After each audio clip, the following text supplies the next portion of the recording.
Hello everyone, you are very warm welcome to our channel BL story teller. और आज मैं आपके साथ जो है वेंजू फैन फिक्शन का लेके आई हूँ। चलिए इसका पार्ट शुरू करते हैं गाइस। कुछ महीने बीत जाते हैं। लियो चनचाओ जो है एक बेबी बॉय को बर्थ देती है जिसका नाम रखा जाता है जाओ पी। दोनों ही माँ और बच्चे हेल्दी होते हैं। स्कॉर्पियो किंग भूल जाता है अपना रिवेंज अगेंस्ट 5 लेक अलायंसेस और वन कशिंग। वो बस अब अपनी इस छोटी सी फैमिली को आगे बढ़ाना चाहता था और उनकी टेक केयर करना चाहता था। जब स्कॉर्पियो किंग को फेंगमेंग की ट्रू इंटेंशन के बारे में पता चलता है, जो कि लियो चनचाओ के लिए थी, स्कॉर्पियो किंग अब कोई भी अपनी बीवी और बच्चों को लेकर रिस्क नहीं लेना चाहता था। स्कॉर्पियो किंग फिर भी जेलस फील करता था अभी भी वन कशिंग से, लेकिन उसके मन में वन कशिंग के लिए रिस्पेक्ट थी क्योंकि उसने उसके बच्चे और उसकी वाइफ दोनों को ही बचा लिया था। वन कशिंग ही वो था जिसने लियो चनचाओ को तब हेल्प की और रेस्क्यू करने में हेल्प की उस तहखाने से, जब उसे लग रहा था कि लियो चनचाओ उसे छोड़ के चली गई है किसी और के लिए।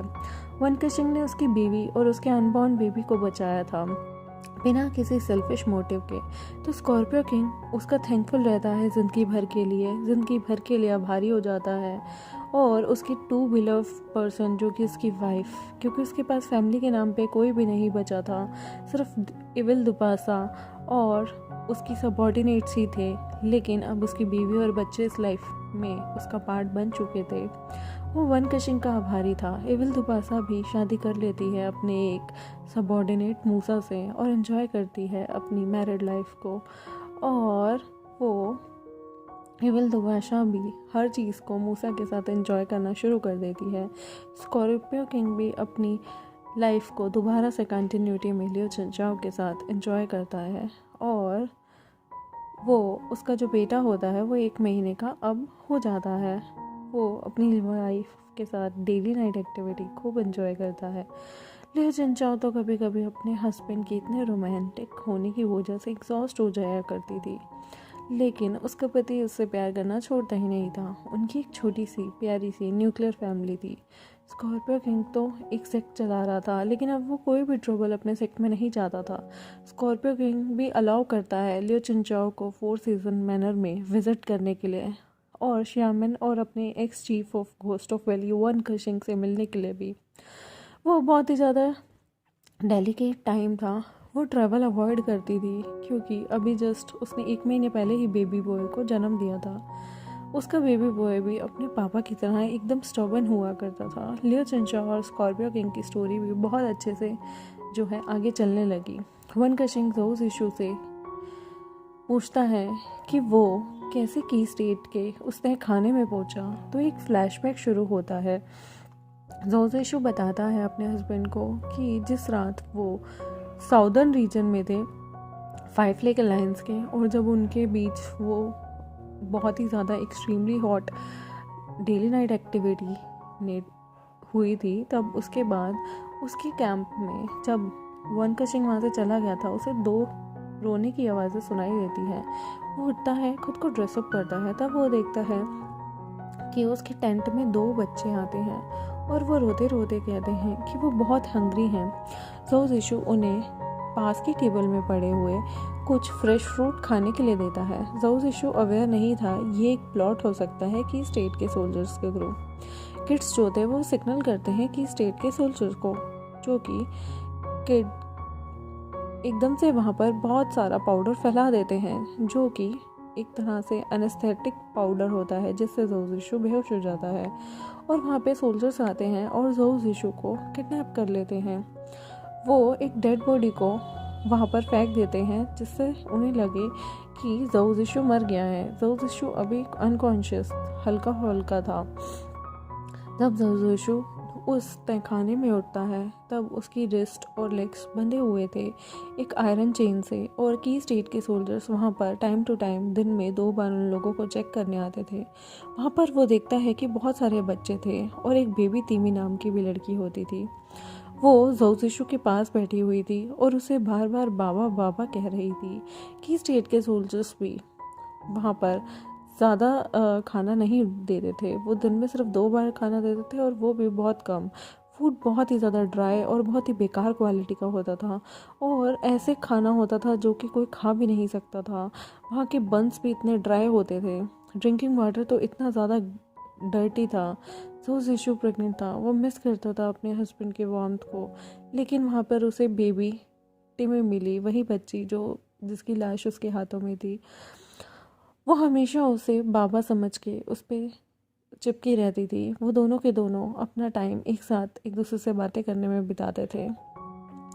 2 दिन बाद 4 सोल्जर वहाँ आते हैं और लियो चुनचाओ को भी उस तहखाने में छोड़ देते हैं। बहुत सारे बच्चे ज़ोउ ज़िशु को बताते हैं और लियो चुनचाओ को भी कि किंग फेंगमिन कैसे उन बच्चों का सिर काट कर उन्हें सेक्रीफाइस किया करता है, वो भी डीमंस को। और 15 दिन वो ऐसे ही डंगन के अंदर रहते हैं। ज़ोउ ज़िशु को बुरा लगता है उन बच्चों के लिए। बेबी तिमी इसी बीच बहुत बीमार पड़ जाती है, उसे हाई फीवर हो जाता है। ज़ोउ ज़िशु हर टाइम उसे हक करके रखता है। वो उसी की गोद में सोया करती थी, वो उसका बहुत ख्याल रखता है। ज़ोउ ज़िशु भी प्रेग्नेंट था, वो उससे बहुत अटैच हो गया था एज अ फादर। ऐसे ही कुछ महीने बीत जाते हैं। ज़ोउ ज़िशु सच में उन लोगों को चिल्ला चिल्ला के कहता है कि उन्हें बेबी टिमी को डॉक्टर की ज़रूरत है। बेबी टिमी उसी के हाथों में मर जाती है और उसे कहती है पापा। यही वो आखिरी वर्ड था जो उस बेबी के मुंह से निकला था। ज़ोउ ज़िशु को इतना पेन फील होता है ना कि जैसे वन केशिंग ने अपनी अडॉप्टिव डॉटर को छोड़ दिया, मतलब मर गई थी तो कितना दुख लगा था, बिल्कुल वैसे ही पेन ज़ोउ ज़िशु के मन में होता है। फ्लैशबैक एंड होता है और ज़ोउ ज़िशु ज़ोर ज़ोर से अपने हस्बैंड को हक करके रोने लगता है। वन केशिंग उसकी कमर सहलाते हुए उसे काम डाउन करता है। वन केशिंग उसके लिप्स पे किस करता है, उसकी जॉ लाइन पे भी, ताकि उसकी वाइफ काम हो सके। ज़ोउ ज़िशु को भी अपने हस्बैंड की वार्मथ की क्रेविंग होती थी उसकी प्रेगनेंसी के दौरान और वो बहुत ज़्यादा वाइल्ड फील करता है। उसका हस्बैंड का वार्म टच उसे बहुत ज़्यादा मिस करता था वो। वन केशिंग भी उसके पेट पे हाथ फेराता है और उसके पेन को कम करता है। वन केशिंग अपनी बीवी को नीचे लेटने में गाइस हेल्प करता है और उसके रोप्स को भी लूज करता है। वन केशिंग उसकी नेक पे और शोल्डर पे किस करता है। दोनों के दोनों एक एक्सट्रीमली डेली नाइट एक्टिविटी होती है और वो दोनों के दोनों जिनमें इतने टाइम से वो लोग एक दूसरे से अलग थे, उनके बीच एक प्यार भरा एक क्यूट सा मोमेंट वो जीते हैं, अपनी लाइवलीहुड को, अपनी मैरिड लाइफ को कंज्यूमेट करते हैं। ऐसे ही कुछ महीने बीत जाते हैं। ज़ोउ ज़िशु का वाटर ब्रोक होता है, वो लेबर में जाता है। वन केशिंग बहुत सारे इंपीरियल हीलर को बुलाता है अपनी वाइफ के चेकअप के लिए। उसका लाओपो यानी कि उसकी वाइफ जो थे अभी बहुत ज़्यादा पेन में थी और इतना पेन कि वो एक बियॉन्ड इमेजिनेशन था। ज़ोउ ज़िशु ज़ोर ज़ोर से चिल्लाता है और वन केशिंग को नॉन स्टॉप कर्स कर रहा होता है। बेचारे को इतना कुछ बोल रहा होता है। वहाँ पर खड़े बहुत सारे हीलर अटेंड कर रहे होते हैं जो ज़ोउ ज़िशु को। उन्होंने उसके मुंह से ऐसी कभी बातें नहीं सुनी थी। वो 2 सेकंड के लिए भी लाओगोंग का हाथ नहीं जाने देता। वो ज़ोर से चिल्लाता है, वन केशिंग यू जर्क, दोबारा मुझे छूने की हिम्मत मत करना। माई एस, अगर तुमने दोबारा मुझे लर किया ना डेली नाइट एक्टिविटी के लिए तो मैं तुम्हें काट दूंगा। यू पिक यू डॉग, ये पेन यार, आई हेट यू, मुझे तुम्हारे सामान हर चीज़ से नफरत है। अगर तुमने दोबारा मुझे प्रेग्नेंट करने की कोशिश की और वो भी ट्विंस हैं तो सच में यार मैं तुम्हें जान से मार दूंगा वन केशिंग, तुम गद्दार, आई विल पनिश यू गद्दार। ज़ोउ ज़िशु जो है इतनी ज़ोर से चिल्ला रहा था, बेचारा वन केशिंग को शर्म आ जाती है कि वो कितनी शेमफुली बहुत सारी चीज़ें बोल रहा है जो यहाँ नहीं बोली जा सकती और उसके बेचारे सामान को ही पब्लिकली इतना ज़्यादा डिसरिस्पेक्टफुल कर रहा है। वो कुछ नहीं कर सकता था, बस अपनी बीवी को शांत रहने के लिए ही बोल सकता था। ज़ोउ ज़िशु चिल्ला के पूरे घर को सर पे उठा लेता है और ज़ोउ ज़िशु तब 2 डॉटर को कुछ घंटों बाद जन्म देता है।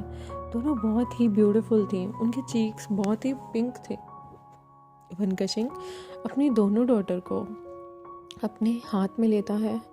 पहली डॉटर को देखते ही उसे गो शियांग की याद आ जाती है, जो कि उसकी एक तरह से बेटी या बहन दोनों का थी। और सेकंड डॉटर, वो बिल्कुल मदर के टच को फील करती थी, बट उसकी फर्स्ट डॉटर हमेशा उसे चिपकी रहती थी। वन किशिंग कहता है, आशु इन दोनों को ना दूध पीना है। ज़ोज़िशु उसे डेथ क्लियर देता है और वो दोनों बेबी को अपनी अपनी दोनों लैप पे लेता है और उन्हें फीड कराने लगता है। वन किशिंग के लिप्स भी ड्राई होने लगते हैं जब उसकी डॉटर दूध पी रही थी। तो वन किशिंग अपनी वाइफ को टीज करते हुए कहता है, आशु आई विश तुम्हारे पास एक और चेस्ट होती ताकि तुम मुझे भी फीड करा पाते। Oh my God, I am feeling jealous. तो ज़ोज़िशु रिप्लाई जो उसे करता है ना गाइस, वो मैं यहाँ नहीं बता सकती, लेकिन वो उसे कहता है कि मेरे पास एक और चीज़ है, तुम चाहो तो वो कर सकते हो और वो सिर्फ तुम्हारे लिए बनी है। तो वन किशिंग कहता है, तुम कितने शेमलेस हो आशु। तभी ये भाई बहुत हैप्पी होते हैं कि उसकी ग्रेट ग्रैंड डॉटर्स इस दुनिया में आई हैं। अंकल चेंचन, दावू, जिन बेयुआन, सारे के सारे उन ट्विन प्रिंसेस को ब्लेसिंग्स देते हैं। फेंग तियांशी, स्कॉर्पियो किंग भी उन्हें बहुत सारे गिफ्ट्स भेजते हैं। लियो चिनचियो भी दोनों बच्चों के लिए बहुत सारे गिफ्ट्स भेजती है। चंगलिंग भी टेक केयर करता है अपनी अडॉप्टिव सिस्टर्स की, और वो बहुत बहुत बहुत ज़्यादा खुश होता है अपनी स्टेप सिस्टर्स के साथ। वन किशिंग अपनी एल्डर जो डॉटर होती है उसका नाम वेन गोशियांग रखता है, अपनी वो पुरानी वाली गोशियांग याद है ना, उसी के नाम पे। और ज़ोज़िशु अपनी सेकंड डॉटर का नाम वेन तिमी रखता है। तिमी वही बच्ची जो उसकी गोद में मरी थी। ऐसे ही 3 साल बीत जाते हैं और उनकी बेबी बॉय, तभी ज़ोज़िशु एक बेबी बॉय को जन्म देता है और वो उसका नाम वेन वीनिंग रखते हैं, जो नाम खाओ वीनिंग का था, जो गोशियांग का लवर होता है। ऐसे ही 10 साल बीत जाते हैं। वेन गोशियांग बहुत ही गुड होती है मार्शल आर्ट्स वर्डमैनशिप में, और वो परस्यू करती है अपने फादर के स्टेप को। और वहीं जो हमारी वेन गोशियांग होती है वो जियो पॉलिटिक्स और वर्ल्ड डिप्लोमेट्स में भी बहुत अच्छी होती है। उसकी आर्म स्किल्स बहुत ही बेहतरीन और लाजवाब किस्म की होती हैं, और वो 5 लेक अलायंस की आर्मी को फ्यूचर में ज्वाइन करना चाहती थी। वेन तिमी बहुत ही फ्रेजाइल गर्ल होती है, वो भी मार्शल आर्ट्स और स्वॉर्डमैनशिप में ट्रेन करती है, लेकिन उसका इंटरेस्ट पेंटिंग, म्यूज़िक, सिंगिंग में ज़्यादा होता है। वो मास्टर्स करती है म्यूज़िक प्ले करने में, कामिंग म्यूज़िक प्ले करने में, हीलिंग टोन सोल प्ले करने में। और वेन वीनिंग जो होता है वो ट्रेंड होता है 6 कॉम्बैट मार्शल आर्ट में। वो बहुत ही गुड होता है अपनी आर्म स्किल्स स्वॉर्डमैनशिप में। और वेन वीनिंग जो होता है वो खाना बनाने में बहुत अच्छा होता है, और वो अपनी मदर के लिए बहुत सारा खाना बनाया करता था। वेन वीनिंग जो है वो 3 मास्टर्स के अंदर शिक्षा लेता है। वन किशिंग जो कि उसका फादर है, ज़ोज़िशु जो कि उसका फादर प्लस मदर है, और ये भाई जो कि उसके ग्रेट ग्रैंड फादर हैं उनके बीच। झांग चंगलिंग भी शादी कर लेता है गौ शीलियान से। दोनों के 2 बच्चे होते हैं, जिसका नाम होता है झांग पेंग जो कि उसका बड़ा सन होता है, और झांजू जो उसकी यंगर डॉटर होती है। श्यामन भी दावू से शादी कर लेती है और उनकी एक डॉटर होती है जिसका नाम होता है शिया तंजी। 5 लेक अलायंस बहुत अच्छा करते हैं, और वो वन किशिंग और ज़ोज़िशु की ऑब्जर्वेशन में रहते हैं। उनका फैमिली टाइम जो होता है वो हमेशा गोशियांग और बेबी तिमी की ग्रेव पे विज़िट करके होता है, और वहीं पे चाओ वीनिंग की भी जो है ग्रेव होती है। वन किशिंग ज़ोज़िशु दोनों के दोनों एंचेस्टर हॉल भी बनाते हैं, जहाँ पे वो अपने अपने पेरेंट्स और गोशियांग, बेबी तिमी और काओ वेनिंग की भी टेबल लगाते हैं।